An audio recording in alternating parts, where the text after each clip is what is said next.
Hello guys, तो स्वागत है आप सभी का के एन पी एनालिसिस पे। तो आज हम स्वागत करेंगे द हिंदू न्यूज़पेपर 19 जनवरी 2022 का। तो बहुत सारी न्यूज़ आई हैं आज, लेकिन इतना इम्पोर्टेंट नहीं है आज का न्यूज़पेपर। तो चलते हैं पहली न्यूज़ पर। No one died of hunger in the recent time, centre ने बोला है। सेंटर ने क्या बोला है, देखो भाई, कि कोई भी भुखमरी से नहीं मरा है पिछले टाइम में, ठीक है, यानी कि जल्दी में, ठीक है। तो एक बात समझो आप, अगर कोई भुखमरी से नहीं मरा ये कैसे पता पड़ेगी, यानी कि कोई डाटा होना चाहिए उनके पास। लेकिन जब सुप्रीम कोर्ट ने डाटा मांगा तो वो मतलब एकदम चक्कर खा गए कि भाई ये क्या मांग लिया सुप्रीम कोर्ट ने, ठीक है। तो उनके पास कोई डाटा तो है नहीं। अच्छा, उन्होंने ये बोला था कि भाई आज़ादी से यानी इंडिपेंडेंस से सेंट्रल और स्टेट दोनों ने एक तरह से बहुत अभूतपूर्व काम किया है भुखमरी को हटाने के लिए, ठीक है। तो यही काम बोला था भाई सेंटर ने कि डाटा दे दो। अच्छा, अब डाटा ना दें तो उन्होंने बोला था कि देखो, static out of 2015 health survey जो था, उन्होंने न्यूज़पेपर आर्टिकल का देखा था, है ना। अगर उन्होंने बोला था कि हम 2015-16 रिपोर्ट के अनुसार बता रहे हैं, लेकिन देखो उसके बाद कोरोना आया, ठीक है। अगर कोरोना आया तो कोरोना में भुखमरी भी हुई होगी, क्योंकि बहुत सारा माइग्रेशन हुआ था लेबर फोर्स का। तो इसके बाद उन्होंने बोला भाई आप 2015-16 की बात क्यों कर रहे हो, आप आज की बात करो ना, ठीक है। आज का उन्होंने एक आर्टिकल दिया था किसी न्यूज़पेपर में से किसी का होगा, तो बोला देखो ये क्या डाटा दिखा रहा है। तो इसके बाद उन्होंने बोला कि हमें टाइम दे दो, है ना, हम उसके बाद आपसे बात करेंगे। किसने बोला, ये सेंटर ने बोला है, ठीक है। उन्होंने एक और चीज़ बोली है कि भाई स्टेट से डाटा लो, ठीक है। तुम्हारे पास डाटा कैसे आ जाएगा, पहले स्टेट से तो पूछो कि उनके यहाँ भुखमरी हुई है कि नहीं हुई है। तो ये चीज़ें जो हैं ये डिस्कस करने वाली हैं, देखते हैं आगे क्या फैसला आता है, उस दिन फिर डिस्कस करेंगे और डीप में जाके। अब इसे देख लीजिए, भगवंत मान इज आपसे सीएम कैंडिडेट। देखो ठीक है, जो भी सीएम कैंडिडेट है, इसमें डिस्कस करने वाली बात क्या है, डिस्कस करने वाली बात है इसमें सीएम पोस्ट की। तो सीएम पोस्ट जो होता है, सबसे पहली बात समझ लो, कोई भी वोट सीएम के लिए नहीं होती। कोई भी वोट सीएम के लिए नहीं होती। वोट किसके लिए होती है, एमएलए के लिए। एमएलए मिलके सीएम बनाते हैं, जिस पार्टी के सबसे ज़्यादा एमएलए जीतते हैं वो मिलके क्या बना देते हैं, सीएम बना देते हैं, ठीक है। अच्छा, अगर आप इसके बाद एक और नई चीज़ समझना चाहो तो ये सीएम दिया किस आर्टिकल में है, आर्टिकल 164 ऑफ कॉन्स्टिट्यूशन। इसमें दिया हुआ है कि जो सीएम है उसे अपॉइंट कौन करता है, बताओ सीएम को अपॉइंट कौन करता है, गवर्नर। सीएम को अपॉइंट कौन करता है, governor. During the pleasure of government ये सीएम रहते हैं, यानी जब तक गवर्नर साहब चाहेंगे। अब गवर्नर साहब कब तक चाहेंगे, जब तक भैया उनके पास मेजोरिटी है, जब तक पार्टी की मेजोरिटी है, जब तक गवर्नर सीएम को हटा नहीं सकते। अब ये बात आती है भाई, सीएम वो बन सकता है जो एमएलए नहीं है या एमएलसी नहीं है। बिल्कुल बन सकता है जो एमएलए एमएलसी नहीं है, लेकिन बस 6 महीने तक बन सकता है। एग्जाम्पल, जैसे ममता बनर्जी बनी थी वेस्ट बंगाल में, चुनाव तो हार गई थी वो, ठीक है। तो एमएलए भी नहीं थी वो उस टाइम, और एमएलसी भी नहीं थी, लेकिन 6 महीने तक बनी और उसके बाद वो चुनाव एमएलसी या एमएलए बन गई, ठीक है, एमएलए बन गई, है ना। तो ये चीज़ होती है। आप सीएम, ये सीएम कैंडिडेट के बारे में। सीएम का देखो जो टर्म है वो फिक्स नहीं होता, सीएम का जो टर्म है वो फिक्स नहीं होता। बोलते हैं ना 5 साल को सीएम बन गया, ये फिक्स नहीं होता, ठीक है, ये कभी भी हटाया जा सकता है। अच्छा, एक और चीज़ देख लो, अगर सीएम ने कभी मान लो रिजाइन दे दिया, सीएम ने रिजाइन दे दिया, ठीक है, तो भाई जो काउंसिल ऑफ मिनिस्टर होती है उसका कोलैप्स हो जाएगा। काउंसिल ऑफ मिनिस्टर जो होती है उसका कोलैप्स हो जाएगा। अब कोलैप्स का मतलब क्या होता है, कोलैप्स का मतलब होता है कि वो भंग हो जाएगी। लेकिन अगर वही काउंसिल ऑफ मिनिस्टर वही मेजोरिटी में किसी और को चुन ले सीएम, तो ये भंग नहीं होती है। मतलब कैन भंग, है ना, कैन कोलैप्स। एक चीज़ ध्यान रखना, कैन कोलैप्स, ये कैन हो सकती है, जरूरी नहीं है कि कोलैप्स हो ही हो, ठीक है।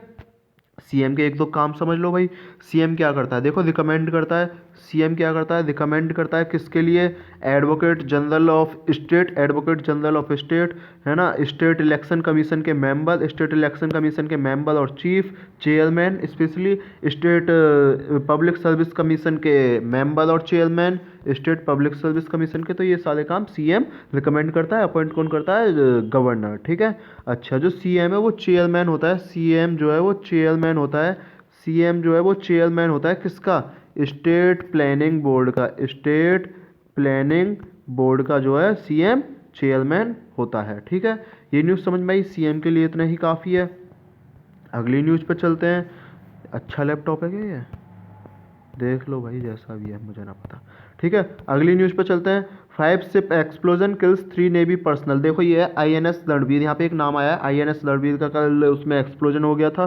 ठीक है, तो मतलब शिप एक्सप्लोजन है, 5 शिप एक्सप्लोजन नहीं, तो 3 नेवी पर्सनल जो मर गए। INS रणवीर जो है 4th आउट ऑफ 5th, यानी 5 में से चौथे नंबर का राजपूत डेस्ट्रॉयर है, राजपूत डेस्ट्रॉयर। ठीक है, और भाई ये जो है 1986 में नेवी में इंक्लूड हुआ था, 1986 में ये इंक्लूड हुआ था।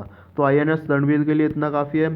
टैबलेक्स सिलेक्शन फेयर, टैबलेक्स मैंने आपको बता दिया, उस स्टेट का पूरा एक इमोशन वाली जो फिगर होती है, यानी मोशनलेस फिगर होंगी। ठीक है, मोशनलेस फिगर, मोशनलेस स्कल्पचर्स यानी मूर्ति। ठीक है, और मोशनलेस ही उनकी एक वेजिटेशन कौन कौन सी पाई जाती है, उसके संकेत यानी एक संकेतात्मक रूप मूर्ति। ठीक है, तो ये जो सारी चीज़ें ये टेबलेक्स में रिपब्लिक परेड पे लगाई जाती थी, है ना। उसके आगे स्टेट का नाम रखा रहता है, ये स्टेट की भाई उसकी culture, social, political, economical condition को डिस्क्राइब करती हैं। तो क्या होता है ये जो अब 26 जनवरी पे वेस्ट बंगाल हुआ और तमिलनाडु हुआ, ऐसे राज्यों के मना कर दिया टेबलेक्स, भाई इनके नहीं ले रहे। ठीक है, तो अब ये बोल रहे हैं नहीं भाई हम अपोजिशन पार्टी के इसलिए तुमने मना किया, लेकिन हालांकि ऐसा कुछ होता नहीं है। ये बोल रहे हैं तो कुछ होता होगा, लेकिन जो CM वो सेंटर ने बोला, ये बोला है कि भाई ऐसा कुछ नहीं है, हमने पूरे ड्यू प्रोसेस से चले थे, हम प्रोसेस के अकॉर्डिंग चले थे, जो प्रोसेस था हमने वो फॉलो किया है। हमारे पास लगभग 50, 56, 57, 58, 59, 56 या 59 आए थे। ठीक है, हमने उसमें से आपका नहीं रहा, आपका तीसरे राउंड तक चला, दूसरे राउंड तक चला, इन्होंने ये बताया। ठीक है, ED कंडक्ट सर्चेज इन पंजाब, क्योंकि पंजाब में कांग्रेस की सरकार है। ठीक है, इसके बाद नेक्स्ट चीज़ करते हैं, नेक्स्ट पेज पे चलते हैं, बोलो चलें कि नहीं चलें। अगर नेक्स्ट पेज पे चलेंगे तो देखो, उससे पहले अगर आपने KNP एनालिसिस को सब्सक्राइब नहीं किया तो सब्सक्राइब करते रहो। Kin murders 5 year old to take revenge, देखो 5 साल का बच्चा मार दिया। Cases filed over unsavoury remarks and against women, अगर कोई भी वुमेन के खिलाफ कुछ बोलेगा तो उसके ऊपर केस फाइल हो गया है ना। और ये देख लो इसमें आप, है ना, ये आर्टिकल किसके, आर्टिकल नंबर 14 की भी बात है कि भाई किसी के लिए कुछ भी बोलो केस होना चाहिए, इक्वलिटी। ठीक है, DTC to add more wheels to its fleet, DTC buses add कर ही रही है ना। उसके बाद बात करते हैं TPR फर्स्ट टू 22.47%, यानी टेस्ट पॉजिटिविटी रेट, जो कोरोना वाला टेस्ट है उसका जो पॉजिटिविटी रेट है वो जो है 22.47% घट गया है, मतलब इतने परसेंट पे आ गया है। ठीक है, इसके बाद PhD scholar molested at JNU, ये JNU लिख रहा है, PhD scholar molested at JNU, यानी JNU पे जो PhD स्कॉलर है उसके खिलाफ क्या है, उसे मतलब मोलेस्टेड किया गया। ठीक है, बात करते हैं government to begin first covid vaccination. ठीक है, ये फर्स्ट कोविड वैक्सीनेशन है ये, इसमें मुझे नहीं लग रहा कुछ है न्यूज़ में खास है ना। अगले पेज पे चलते हैं, बोलो चलें कि नहीं चलें अगले पेज पे। अगर अगले पेज पे चलते हैं तो देखो ये पहली न्यूज़ है, tight vigilant capital ahead of Republic day. बिल्कुल रिपब्लिक डे देखो हमारा 26 जनवरी को होता है। रिपब्लिक डे अगर 26 जनवरी को होता है तो 26 जनवरी 1949 को कॉन्स्टिट्यूशन मतलब माना गया था कि भाई कॉन्स्टिट्यूशन हमने एक्सेप्ट किया था, और एप्लीकेबल जो हुआ था कॉन्स्टिट्यूशन वो 26 जनवरी 1950 में हुआ था। बोले यहाँ तक समझ आया कि नहीं आया।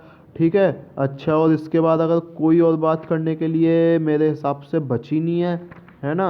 इसके बाद 26 जनवरी के बारे में आपको बहुत कुछ पता ही है, ये दिल्ली लाइट वाले केस की बात है, ये 2 टैक्सी ऐप फ्रॉड केस है, in flux over smoke tower. देखो स्मोक टावर जो है अभी लगा था जल्दी में ही दिल्ली में। ठीक है, स्मोक टावर उसका ऐसा स्ट्रक्चर होता है कि वो मान लो 1 सेकंड में 1 किलोमीटर के आसपास की हवा ले लेता है। ठीक है, फिर उसे वो प्योरीफाई करके बाहर निकालता है, तो ऐसी हवा निकलती रहेगी, प्योरीफाई होकर बाहर आती रहेगी। बहुत फ़ायदा है इससे, स्मोक टावर होने चाहिए, हर एक मेट्रोपॉलिटन सिटी में होने चाहिए। ठीक है, तो ये है इसकी बात। NCP वोटर्स, है ना, कोई दिक्कत वाली बात नहीं है। परमबीर फिल्स टू अपीयर, कोई इम्पोर्टेंट नहीं है न्यूज़ ये। इससे पहले की न्यूज़ देख लेते हैं, ये देखो ये भी ज़्यादा इसमें है नहीं कुछ, है ना। अगर न्यूज़ में देखा जाए तो put off Krishna water release till April. Krishna river बताओ कहाँ की रिवर मानी जाती है, मतलब कहाँ की लैंड को इस राज्य में मानी जाती है कि भाई कृष्णा रिवर इस राज्य की इंपॉर्टेंट रिवर है। ठीक है, तो ये आपको कमेंट करके बताना है कृष्णा रिवर किस राज्य की इंपॉर्टेंट रिवर है।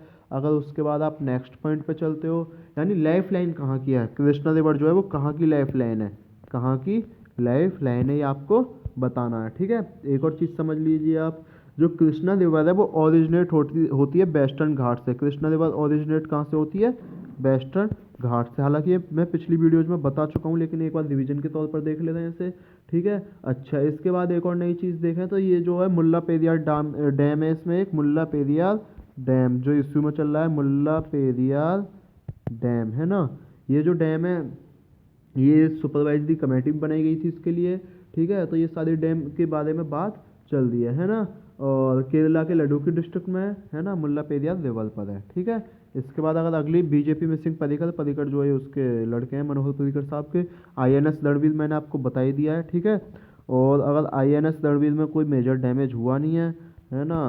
नेक्स्ट पेज पे चलते हैं। आज का अखबार ज़्यादा इंपॉर्टेंट नहीं है बस, लेकिन डिस्कस करना है इसलिए कर ले रहे हैं, ठीक है। इसके बाद देखो 3 Maoist killed in gun battle, Amravati express derails in Goa, BJP target leader है ना, असम टू सेटल। दो ये असम और मेघालय का बॉर्डर इशू हम क्लियर कर चुके हैं। तो होम मिनिस्टर ने बोला था कि भाई आपका जो बॉर्डर इशू है आप उसे जल्दी से जल्दी सुलझाओ, ये वहाँ बोला हुआ है। तो देखते हैं क्या होता है। असम का जो बॉर्डर इशू है वो जल्दी से जल्दी सुलझना चाहिए, है ना।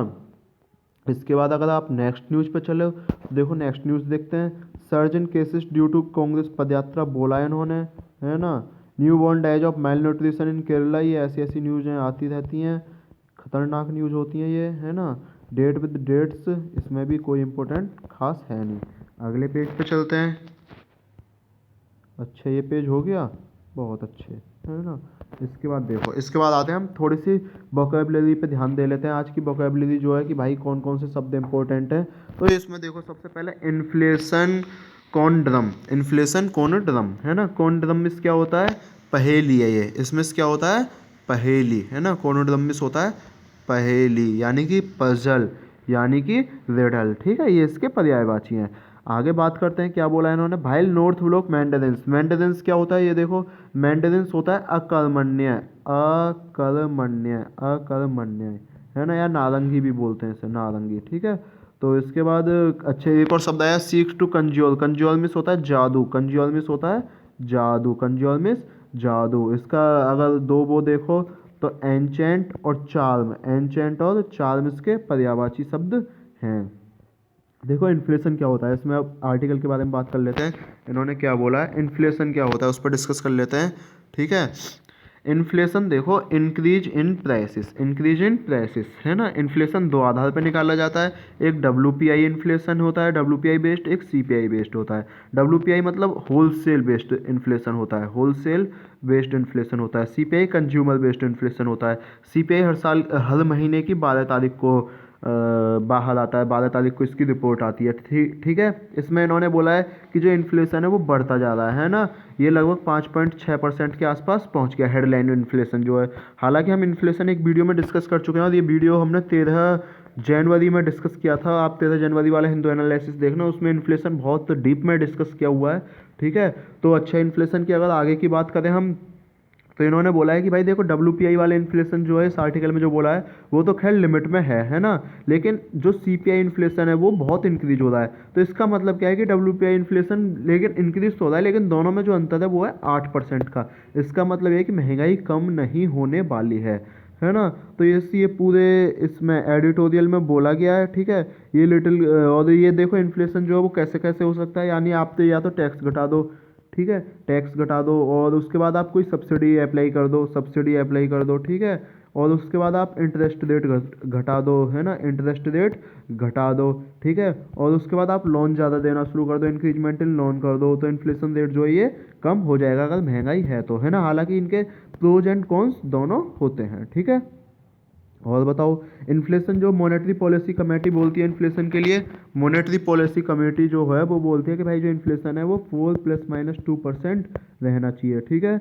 और इन्फ्लेशन के बारे में मुझे क्या बताना है आपको, कुछ खास है नहीं। हालांकि आप 13 जनवरी की वीडियो देखेंगे तो उसमें मैंने इन्फ्लेशन के टाइप, डिफ्लेशन, इन स्टैगफ्लेशन क्या होता है ना, और डिसइन्फ्लेशन क्या होता है, ये सारी चीज़ें डिस्कस की हैं, तो आप उसे एक बार देख सकते हैं। The cracks in UP socially engineered caste wall देखो इसमें बोला है कि यूपी की जो सोशली इंजीनियर्ड कास्ट बॉल है, सोशली इंजीनियर्ड इसमें कुछ नहीं है आर्टिकल में, देखना चाहो तो आप एक बार देख लो। इन्होंने बोला है कि भाई अगर जो भी कास्ट है वो यूपी के इलेक्शन में इंपॉर्टेंट भूमिका निभाती है। अभी जल्दी में कुछ कास्ट के लोगों ने बीजेपी छोड़ के other parties like as SP join कर लिया है। तो इसका मतलब ये है कि कास्ट कहीं ना कहीं बीजेपी से एक थोड़े से क्रैक्स होते जा रहे हैं उसमें, है ना। तो बीजेपी को ये कास्ट वाला मुद्दा सुलझाना पड़ेगा। इन्होंने एक 80 वर्सेस 20 वाला नारा भी दिया है, ठीक है। तो वो भी एक खतरनाक नारा साबित हो सकता है। ओबीसी एससी एसटी जो है वो अपनी जाति के लीडर्स को ज़्यादा सपोर्ट करते हैं, है ना। पिछली बार हिंदुत्व करते जा रहे थे, उन्होंने बोला भाई हिंदुत्व तो ठीक है लेकिन हमारी जाति को भी बहुत अच्छा खासा हिस्सा मिलना चाहिए, है ना। अगर आपको ध्यान हो तो एक अमित शाह जी की रैली हुई थी, तो उसमें निषाद पार्टी के लोग थे, तो उन्होंने बोला था कि भाई रिजर्वेशन पे तो ये कुछ बोल ही नहीं, जबकि इनको रिजर्वेशन पे बोलना चाहिए, है ना। तो ये जो चीज़ें होती हैं ये इसमें है। Silver line project, silver line project भी हम डिस्कस कर चुके हैं। सिल्वर लाइन क्या है देखो, हाँ, इस आर्टिकल में कुछ नहीं है, मैं वैसे ही बता रहा हूँ। केरला में अगर मैं ये बोल रहा हूँ ना इस आर्टिकल में कुछ नहीं है, तो कुछ भी नहीं है, आप समझ लेना ही ध्यान से।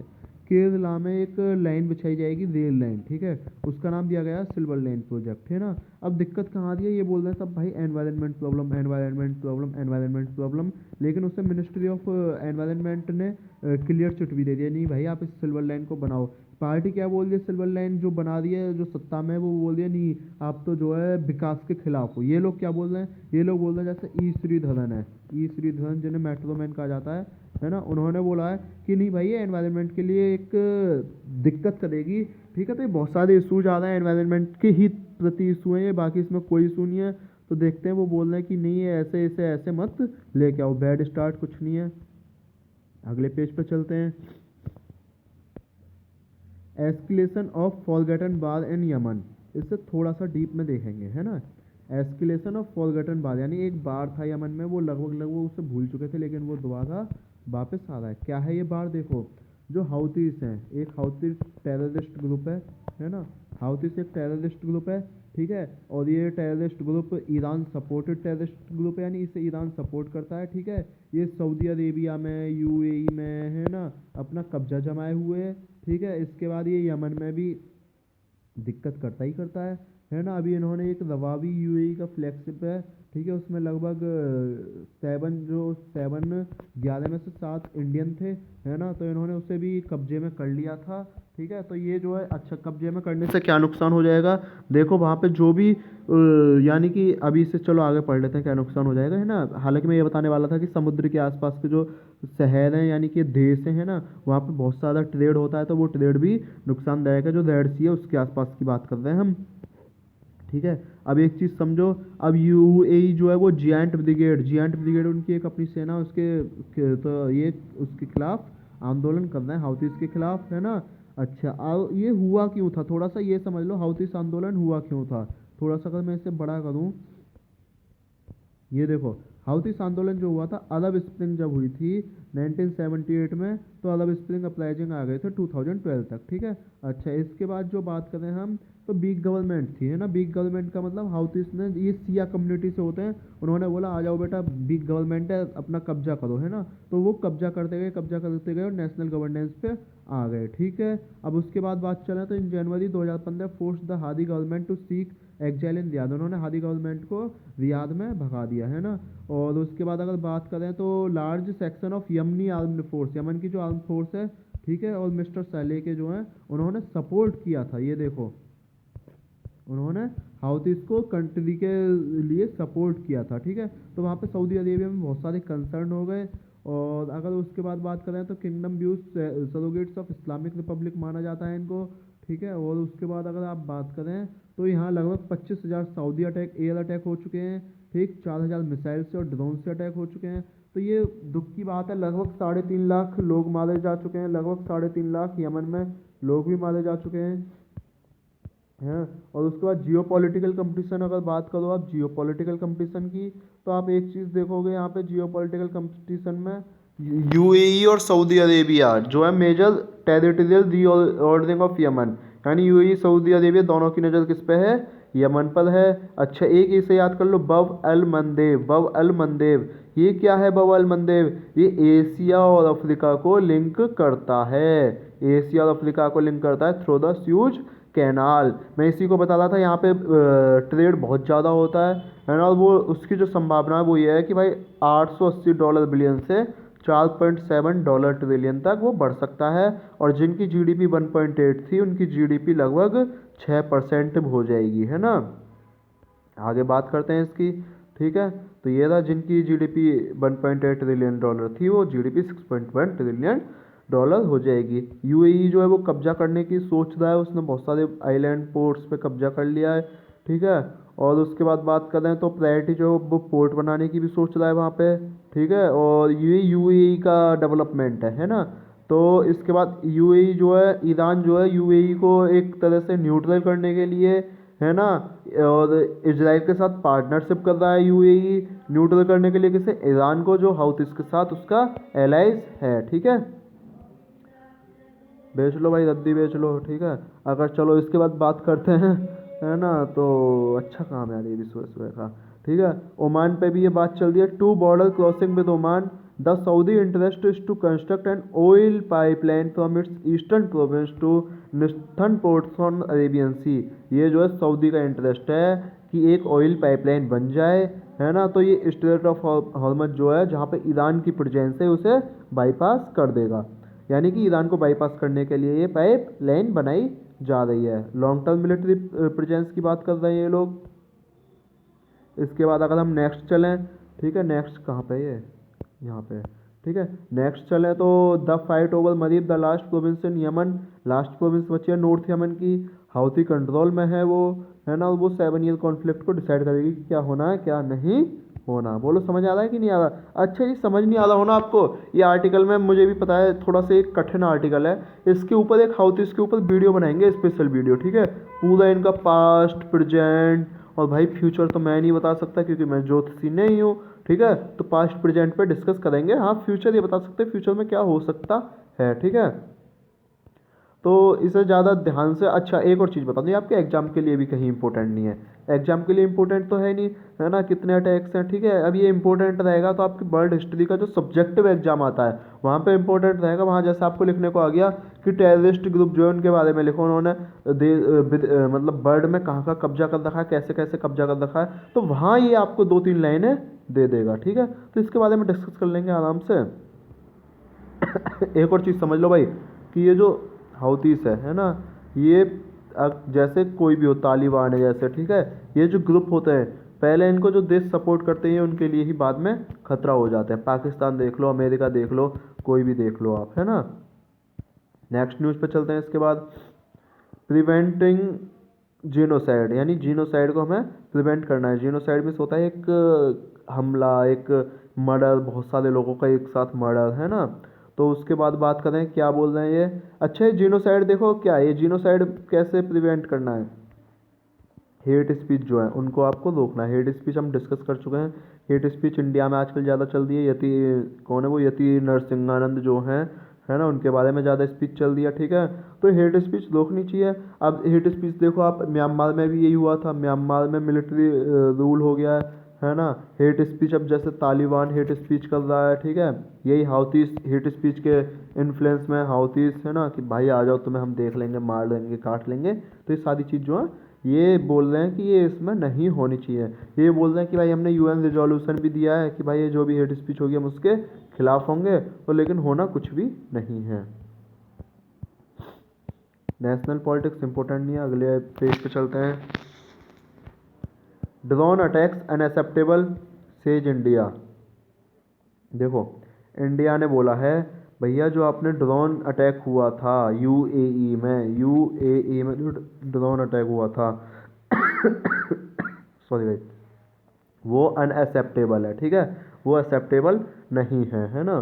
तो ऐसे अटैक नहीं होने चाहिए, ठीक है। और इसके बाद अगर कोई इंपॉर्टेंट न्यूज़ है तो एससी ने पूछा है कि भाई केवल 19 वुमेन जो है वो एनडीए में क्यों एडमिट हुई हैं। इसका उन्होंने पिछली बार रीजन ये दिया था, सर हमारे पास इंफ्रास्ट्रक्चर की कमी है। लेकिन इस बार इंफ्रास्ट्रक्चर की कमी 1 साल में भी पूरी नहीं हुई, तो इस पर ये बताएंगे कि क्या रीजन है क्या रीजन नहीं है। हाँ, आपको पता होगी एनडीए में वुमेन्स के लिए एप्लीकेशन लागू हो गई हैं। उसके बाद अगर बात करते हैं laser show to brighten Republic Day, हैं। और उसके बाद अगर बात करते हैं तो ईडी सर्चेस, नेक्स्ट पेज पे चलते हैं, बात क्या करनी है अब, है ना। Despite video, Congress keeps suspense on Punjab CM face, कुछ नहीं है, Bhagwant Mann AAP CM candidate face, NCP rules out we don't support any political party, Priyanka defence. इसके बाद बात करते हैं एक्टिव केसेस क्रॉस, भाई 17 लाख से ज़्यादा केसेस हो गए हैं इंडिया में कोरोना के, ठीक है। टेस्ट फॉर टीबी आफ्टर कोविड-19 इफ कब परसिस्ट, देखो टीबी जो होती है ट्यूबरक्लोसिस एक बीमारी होती है ना। तो ये जो एक मतलब एक तरह से एक बंदे से दूसरे बंदे तक फैल जाती है कफ के थ्रू, ठीक है, खांसी के थ्रू। तो उन्होंने बोला है कोरोना के बाद अगर आपकी खांसी नहीं जाती, आपके कफ है, कोल्ड है ना, तो भाई आप टीबी की जांच जरूर करा लेना। इससे क्या होगा, अगर, क्योंकि देखो ये टीबी जब बनती है जब आपके शरीर में कफ बहुत दिन तक रह जाए, जो कफ है वो आपके फेफड़ों में जम जाता है और फेफड़ों को ये गलाता रहता है, ठीक है। तो उन्होंने बोला है कि टीबी की जांच जरूर कराना। हमारे इंडिया जो है वो टीबी के खिलाफ एक जंग भी लड़ रहा है, 0 टीबी केसेस लाने का हमारा पूरा प्लान है। टीबी का इलाज भी आ चुका है, ठीक है। यूएन रिजोल्यूशन भी टीबी के, यूएन रिजोल्यूशन जो है वो भी टीबी के मतलब आया कि टीबी को भाई ख़त्म किया जाए, एंड टीबी, ठीक है। टीबी जो है कैसे कैसे हो सकती है, ठंड से हो सकती है, गंदे पानी से, मतलब किसी भी टाइप के वायरस से, स्पेशली ये पर्सन टू पर्सन होती है ना।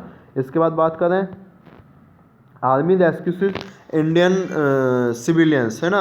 ये समझ लो यहाँ पे दो शब्द दिए हुए हैं इसने, स्नोफॉल्स और एवलेंचेस, स्नोफॉल और एवलेंचेस। इस पर डिस्कस कर लेते हैं थोड़ा भाई। ये स्नोफॉल और एवलेंचेस क्या होता है, देखो ये समझो आप, ये मान लो यहाँ पे ये आपका कोई पहाड़ है, ठीक है, और ये ऊपर स्नो जमी हुई है आपकी, ठीक है, ये स्नो जमी हुई है, बर्फ़ जमी हुई है ना।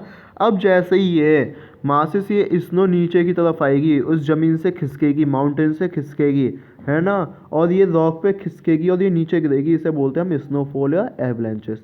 एवलेंचेस के 3-4 टाइप होते हैं, डिस्कस कर लेते हैं। पहला होता है स्लैब एवलेंचेस। स्लैब एवलेंचेस, स्लैब एवलेंचेस क्या होता है, एक चीज़ समझो, ये माउंटेन था, यहाँ पे कोई नीचे बीकर लेयर थी, नीचे वाली जो लेयर है वो सबसे बीकर है, ठीक है। अब जैसे ही नीचे वाली लेयर बीकर होगी तो वो नीचे आने की कोशिश करेगी, माउंटेन से खिसकेगी। अब मान लो वो छोटे छोटे टुकड़ों में टूट जाएगी, ठीक है, या 2 हिस्सों में, कितने भी हिस्सों में टूट जाएगी, तो ये सारे पीसेस बन जाएंगे, और वो पीसेस आने के बाद नीचे गिरेंगे तो इसे क्या बोल देंगे हम, लैंडस्लाइड हो जाएगा उससे। अगला समझ लो loose snow avalanches, loose snow avalanches, loose snow avalanches, ठीक है। इसमें क्या होता है, इसमें आप एक चीज़ समझो भाई, अगर देखो फ्रेश रेनफॉल है, ठीक है, फ्रेश रेनफॉल हुआ, फ्रेश रेन आइस फॉल हुआ, सॉरी, जब फ्रेश आइस फॉल होगा तो ये पहाड़ है ना, इस पर फ्रेश आइस आई, फ्रेश आइस, फ्रेश आइस। अब ये क्या करेगी, नीचे भी जाने की कोशिश करेगी, अगर फ्रेश आइस है ना, तो जैसे ही नीचे जाएगी ये भी लैंडस्लाइड का एक टाइप बन जाएगा। इसके बाद डिस्कस कर लेते हैं कोर्नाइसिस होता है, कोर्नाइसिस, है ना। कोर्नाइसिस में क्या होता है, ये देखो, ये जो है बेंड डिपॉजिट, ये मान लो यहाँ पहाड़ था, हवा, ये बर्फ़ गिर रही है, बर्फ़ गिर रही है, अब हवा जो है बर्फ़ को यहाँ ले आई, हवा जो है बर्फ़ को यहाँ ले आई, है ना। अब ये हवा अगर बर्फ़ को यहाँ ला सकती है, बर्फ़ यहाँ जमा होगी, लेकिन ये माउंटेन पर अच्छी तरह से जमा नहीं है, तो ये जो है ओवर हैंगिंग मास हो जाएगा, बहुत सारी हवा बर्फ़ जो जमा हो जाएगी। ये देखो, ये यहाँ पे माउंटेन था, यहाँ ऐसी बर्फ़ जमा हो गई, अब ये रुक तो पाएगी नहीं, ये जो नीचे गिरेगी हवा के प्रेशर से ही, तो जैसे ही नीचे गिरेगी ये भी लैंडस्लाइड क्रिएट कर देगी। एवलांचेस बनते कैसे हैं, बर्फ़ नीचे गिरती क्यों है, एक चीज़ समझ लो, ये जैसे माउंटेन है, ये बर्फ़ जम रही है इस पे, है ना, तो जो इसके नीचे वाला हिस्सा होगा उसका टेम्परेचर होगा 0 से -2 डिग्री सेल्सियस, और जो ऊपर वाली है उसका टेम्परेचर होगा -10 से -20 डिग्री सेल्सियस। अब आप एक चीज़ समझो, जब -10 से ऊपर -20 है तो नीचे वाले का टेम्परेचर कम है, यानी कम का मतलब है ज़्यादा है ना। अगर टेम्परेचर ज़्यादा है तो वो मेल्ट होगी, है ना, ऊपर की अपेक्षा तो मेल्ट होगी, इवापोरेट होगी, इवापोरेट होगी तो ऊपर वाली परत पे ये प्रेशर लगाएगी, प्रेशर लगाएगी तो ये परत जो है वो टूटेगी, बीच में पानी भरेगा इनमें, है ना, या इवापोरेशन की भाप बढ़ेगी तो ये दोनों आपस में इधर से उधर टूटती जाएंगी, तो ये एक तरह से टूटेगी और उसके बाद फिर क्या होगा, ये नीचे गिरेगी, लूजर हो जाएंगी, तो ये हो जाएगा एवलांचेस, ठीक है। एक क्वेश्चन आया था यूपीएससी में कि सबसे ज़्यादा हिमालयज़ में एवलांचेस या लैंडस्लाइड्स क्यों हो रहे हैं, तो देखो भाई क्लाइमेट चेंजिंग है, क्लाइमेट चेंजिंग का क्या फ़र्क पड़ेगा, मान लो ऊपर वाली का जो टेम्परेचर है अगर क्लाइमेट चेंजिंग का मतलब है कि टेम्परेचर इंक्रीज हो रहा है, ऊपर वाले का टेम्परेचर इंक्रीज होगा, ऊपर वाले का टेम्परेचर इंक्रीज रहेगा तो नीचे वाले का भी इंक्रीज होगा, ज़्यादा इवापोरेशन होगा, ज़्यादा इवापोरेशन होगा, ज़्यादा लैंडस्लाइड होंगे, ज़्यादा इनमें बीकर होंगे, है ना, ये चीज़ हो सकता है। टोटल विंटर प्रेसिपिटेशन यानी विंटर में कितनी वर्षा पड़ती है। अगर विंटर में देखो वर्षा पड़ेगी तो बर्फ़ के पोर्स में जाने की कोशिश करेगा पानी, तो उसके बाद वो प्रेशर लगाएगा तो ये आपस में लूज होंगे इनके बॉन्ड और ये टूट जाएंगे। उसके बाद आप एक और चीज़ समझ लो, परमाफ्रॉस्ट मेल्टिंग अगर ये होगा, है ना, जो मान लो लगातार बर्फ़ पड़ती रहती है वो मेल्ट होगी तो देखो उसके बाद क्या है, वो एक नीचे लैंडस्लाइड के रूप में जाएगी, ठीक। और हिमालय के ह्यूमन पॉपुलेशन का भी अंतर पड़ता है। ह्यूमन अगर उस पर ज़्यादा से ज़्यादा जाएंगे तो उनकी एक्टिविटीज़ है, डिफॉरेस्टेशन का भी अंतर पड़ेगा, है ना, एनिमल्स एक्टिविटी से भी अंतर पड़ता है। और बताओ इससे ज़्यादा आपको क्या समझाना है। ये न्यूज़ होगी खबर। Marital rape gender neutral laws come up at NCW meet, ये आने चाहिए। कार्टूनिस्ट नारायण देवनाथ पास सब है, ठीक है।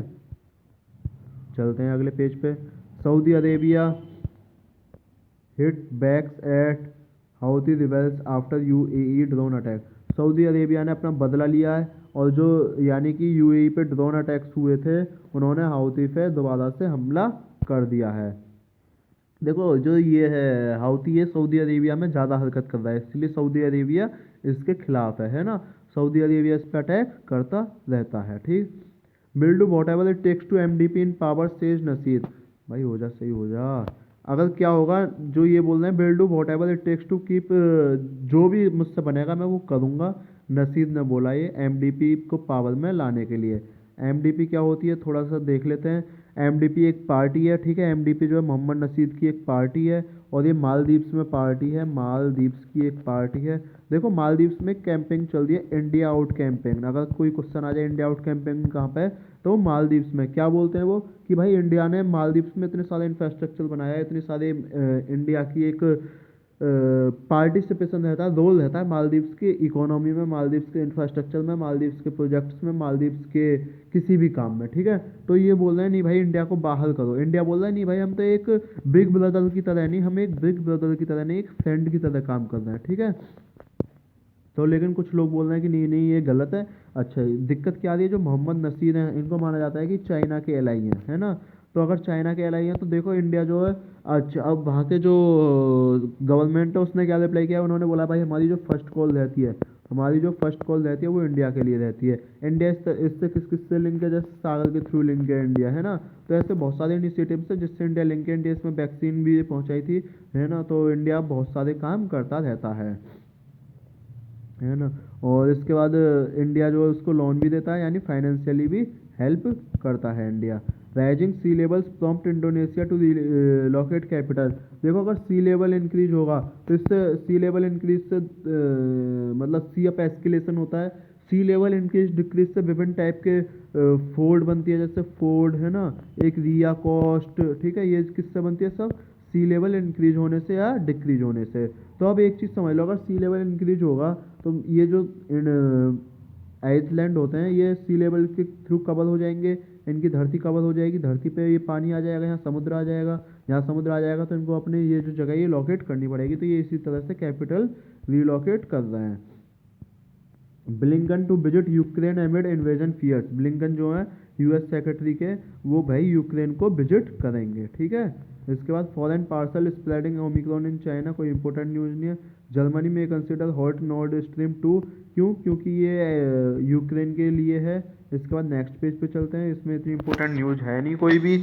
ऑयल राइजेज, मेरे हिसाब से भी कोई इंपॉर्टेंट न्यूज़ नहीं बची है। एक इसमें न्यूज़ मुझे पता नहीं, मेरे जो घर पे अखबार आता है उसमें एक न्यूज़ आई थी, या तो हमने फ़ोटो स्किप कर दिया है। पेंगुइन की एक न्यूज़ आई थी, पेंगुइन का एक फ़ोटो आया था। तो पेंगुइन, दो बात बताना चाह रहा हूँ इसमें। एक तो ये IUCN में वल्नरेबल है ना, वल्नरेबल है, ठीक है। और साइट्स में ये अपेंडिक्स 1 में है, ठीक है। अच्छा oil edges past 7 years high on supply fears. Oil edges जो है वो भाई सप्लाई फियर्स के चक्कर में अपने 7 ईयर में सप्लाई फियर्स ज़्यादा हो गया है ना। Cyber attack, India extend Sri Lanka, discuss कर चुके हैं सही से। श्रीलंका को फुल इंपोर्ट के लिए इंडिया ने $500 मिलियन अलग से दे दिए हैं, ठीक है। और इसके बाद अगर कुछ डिस्कस करने के लिए बचा नहीं बचा, एक दो शब्द और समझ लो। कंज्यूर हो गया था जादू। देखो इसके बाद एक शब्द आया था इसमें, स्पेकुलेशन। स्पेकुलेशन, स्पेकुलेशन मिस होता है अनुमान, स्पेकुलेशन मिस होता है अनुमान, अनुमान, अनुमान या सट्टा, अनुमान या सट्टा, ठीक है। अगर इसके बाद और डिस्कस करना चाहोगे तो एक शब्द आया था स्ट्रैंडेड, स्ट्रैंडेड, स्ट्रैंडेड, इसका मतलब होता है फंसे हुए। ये उसी में आया था, ये एवलैंचेस वाले में है ना, स्ट्रैंडेड, फंसे हुए। गाइस देखो, आप डेली न्यूज़पेपर पढ़ते रहो, जरूरी नहीं डेली इतनी खबर आए या इतनी न्यूज़ बने या इतने टॉपिक्स हों कि 1 घंटे की वीडियो बन पाए, है ना। लेकिन अगर आप डेली करते रहोगे तो आप डेली एनालिसिस देखोगे ना, तो आपको पिछली न्यूज़ कवर होती जाएंगी। जो आप मंथली मैगजीन पढ़ते हो या किसी भी दृष्टि की हो, विजन की हो, जहाँ की भी आप मैगजीन पढ़ते हो, बाजीराम की हो, तो वो मैगजीन आपको एकदम समझ में आ जाएगी कि हाँ भाई ये चीज़ तो डिस्कस हुई थी, है ना। तो आप डेली मैं जरूरी नहीं कहता मेरे चैनल पे आके देखो, ये आपकी इच्छा है, आप कहीं भी जाके देखो, लेकिन डेली द हिंदू एनालिसिस या द इंडियन एक्सप्रेस एनालिसिस, जो भी अखबार आपको अच्छा लगता हो उसे देखो, समझो, है ना। अगर आपको कोई बाहर से बताएगा तो एक दो नई चीज़ बताएगा, आपको लगता होगा कि हमें ये पता है, लेकिन जब आपसे पूछा जाएगा ना, भूल जाते हैं भाई, सच बता रहा हूँ, भूल जाते हैं। तो ये चीज़ें आपको कवर करनी होती हैं और इन चीज़ों को आप कवर करते रहो, आप अपने एग्ज़ाम के लिए लगे रहो, ठीक है, और जागते रहो स्पेशली, है ना। तो उठो जागो, अपने लक्ष्य की प्राप्ति तक रुको मत। तो चलो, हमारा लक्ष्य के बाद हम डेली लक्ष्य है, आज का लक्ष्य ये था कि हिंदू एनालिसिस की वीडियो लाएंगे, वो अभी लक्ष्य ख़त्म हो गया। दूसरा लक्ष्य ये है कि एक और नई वीडियो लाने की तैयारी चल रही है, और इससे पहले एक नई वीडियो आ चुकी है, ऑल एक्ट्स ऑफ हिस्ट्री, उसे आप देखते रहो। ऑल एक्ट्स ऑफ हिस्ट्री, उसे आपने अच्छी तरह से देखना है, ठीक है। हिस्ट्री के सारे एक्ट कवर हैं उसमें, फ्रीडम से पहले वाले। तो एक नई वीडियो मेरी इच्छा है एफडीआई पे आए या इकोनॉमी के किसी सेक्शन पे आए, तो उसे हम कवर कर लेंगे, ठीक है। तो थैंक यू गाइज। अगर आपने चैनल को भाई सब्सक्राइब कर दिया करो। देखो आपको कुछ नहीं जाता, है ना, जाता तो मेरा भी कुछ नहीं है, फ़ायदा तो मुझे भी इतना कुछ नहीं मिलने वाला, लेकिन आप सब्सक्राइब कर दो, आपकी इच्छा है। KNP एनालिसिस चैनल का नाम है, ठीक है। और कोई PDF चाहिए तो आप KNP एनालिसिस टेलीग्राम पे आके बोल दो कि भाई हमें ये वाली PDF दे दो, आपको वो वाली PDF मिल जाएगी। ओके, तो bye bye guys, see you soon in next video.